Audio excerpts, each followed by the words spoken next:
釜山世乒赛的女团决赛在中国和日本之间展开，这个比赛也是刚刚结束，最终中国队是3-2险胜日本队。作为一名普通的观众，我聊一聊我的感受吧。这场比赛当中，孙颖莎作为世界排名第1的选手，发挥得非常出色。无论是第一盘对张本美和，还是第4盘对阵早田希娜，都表现出了良好的竞技状态。这场球就不过多的评价了，因为这个优势比较明显，感觉这2名日本的选手没有给他带来什么实质上的压力，赢得也比较轻松。那么另外这3场球其实是挺有看点的。第2盘球是陈梦对阵早田希娜。那么在第1局比赛当中，其实陈梦的状态进入的还是比较快的，整体把早田希娜控制的是比较好。那么随着比赛继续进行，第2局开始，早田希娜其实状态有所回升，甚至有一点超水平发挥。因为之前2个人对战过7次，陈梦是全胜。从第2盘开始，早田希娜这个反手的摆速明显感觉比陈梦要快。那么日本队这3个队员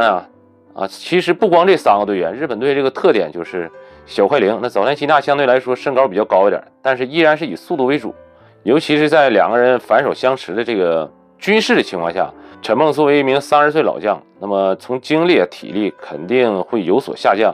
单纯的拼摆速拼速度，我觉得作为一名老的运动员来说，无论是陈梦还是之前咱们看这个马龙对这个林昀儒，都能感觉出来，老运动员凭借的是自己比较丰富的经验、成熟的套路，有的时候关键球呢再骗1个2个主要是靠这些赢。你单纯的靠硬实力打速度还差一点。如果对手呢相对来说力量型的还好防一点。那么陈梦这场对早田希娜就是反映出这个特点，2个人相持反手的时候，确实陈梦对起来比较吃力。这场球我觉得有一方面呢是战术调整的比较慢一点另一个方面还是早田希娜这场球确实发挥出来平时很难得的状态。那接下来呢就是第3盘，其实王艺迪输这场球呢输的比较可惜吧。虽然王艺迪的年龄也不小了，97年的，已经27岁了。那么大赛的经验其实并不是说特别多，应该说像孙颖莎、王曼玉包括陈梦，大赛出场的几率比较高。你像王艺迪这种稍微少了一点。平野美宇呢尽管年龄比较小，但是出名比较早在16、17左右的时候就已经战胜过国乒的主力。平野美宇这名队员呢其实也是一个小快灵的打法，速度非常快。那么王艺迪呢，其实我觉得按照他平常的状态赢平野美宇应该是不成问题。王艺迪的这个打法特点其实是有点男性化，比较凶狠，单板质量比较高。因为在王艺迪上场之前，陈梦刚刚输掉了1盘比赛，所以在他上场的时候或多或少对他的心态会有一定的影响。那么在实际的比赛当中，平野美宇的状态也是出奇的好，尤其2个人在对反手这条斜线的时候，感觉王艺迪力量对阵平野美宇的速度和落点。由于平野美宇的状态刚才讲的比较好，其实王艺迪的反手力量并没有完全的发挥出来，这时候他没有做出一个比较好的调整吧。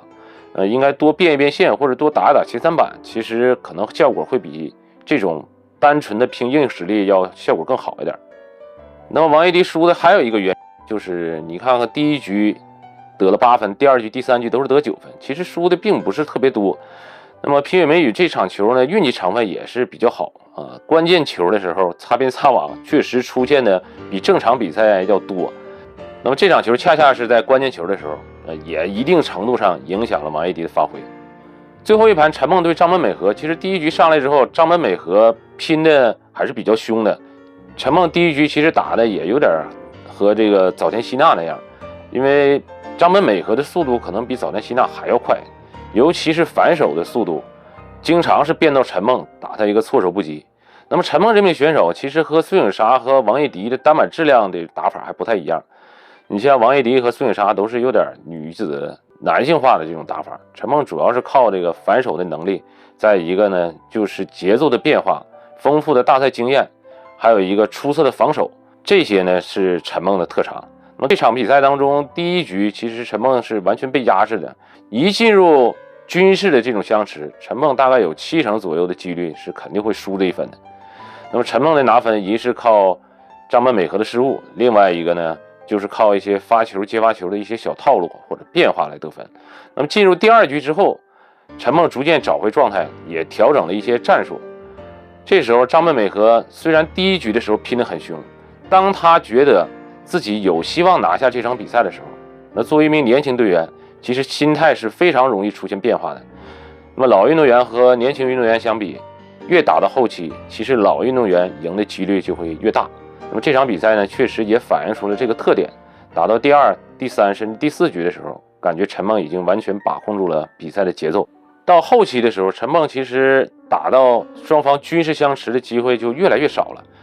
陈梦主要是通过一些发球的变化、接发球的变化，包括一些节奏落点的变化，打乱张本美和作为一名年轻运动员的节奏。到后期的时候呢，就整个就把控了比赛。好，这场比赛的感受就跟大家先聊这么多，也预祝中国乒乓球队未来取得更好的成绩。